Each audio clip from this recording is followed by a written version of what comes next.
Dans un monde où les interactions émotionnelles peuvent parfois être intenses, la gestion de la colère au sein de la famille est cruciale pour maintenir des relations saines et harmonieuses.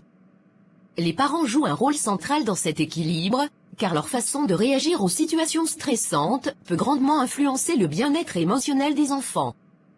Dans cette introduction, nous explorerons l'importance de reconnaître et de gérer la colère de manière constructive, ainsi que les bénéfices d'une communication ouverte et bienveillante au sein de la famille.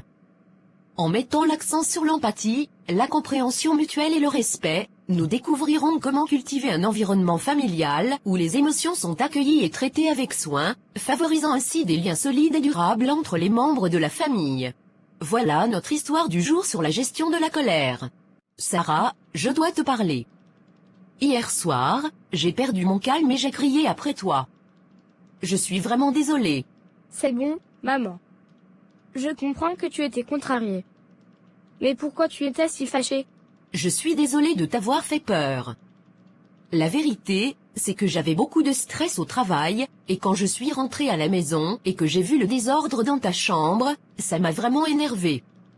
Mais ce n'était pas juste de crier sur toi. Je suis désolée d'avoir laissé ma chambre en désordre. Je vais essayer de la garder plus propre à l'avenir.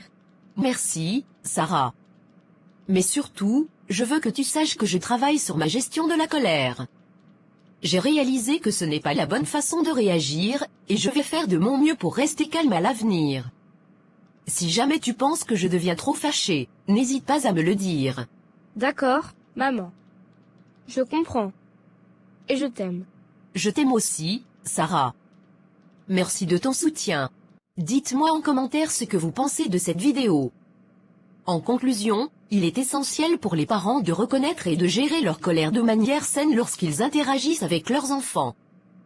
Communiquer ouvertement avec l'enfant, s'excuser si nécessaire et travailler ensemble sur des solutions constructives peuvent renforcer les liens familiaux et aider à instaurer un environnement plus positif à la maison.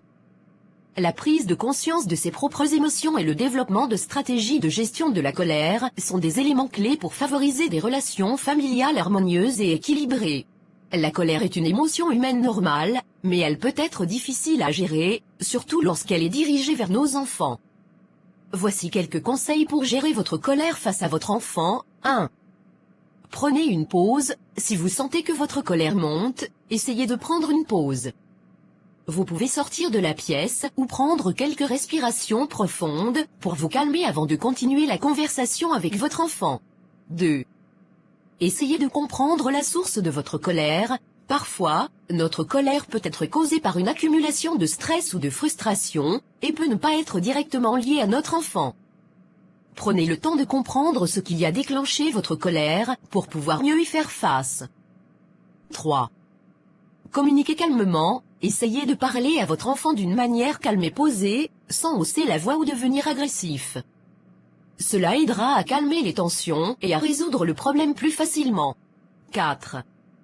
Évitez les punitions sévères. Il est important d'éviter les punitions sévères ou physiques, car elles peuvent aggraver la situation et nuire à votre relation avec votre enfant.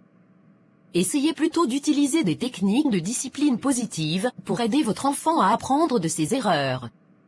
5. Demandez de l'aide si nécessaire. Si vous avez du mal à gérer votre colère face à votre enfant, n'hésitez pas à demander de l'aide. Vous pouvez parler à un ami, un membre de votre famille ou un professionnel de la santé mentale pour obtenir de l'aide et des conseils. En fin de compte, il est important de se rappeler que la gestion de la colère est un processus continu et que cela peut prendre du temps pour trouver des stratégies efficaces. Soyez patient avec vous-même et n'hésitez pas à demander de l'aide si nécessaire. Merci d'avoir regardé la vidéo, likez, partagez et abonnez-vous pour ne rien rater. Merci.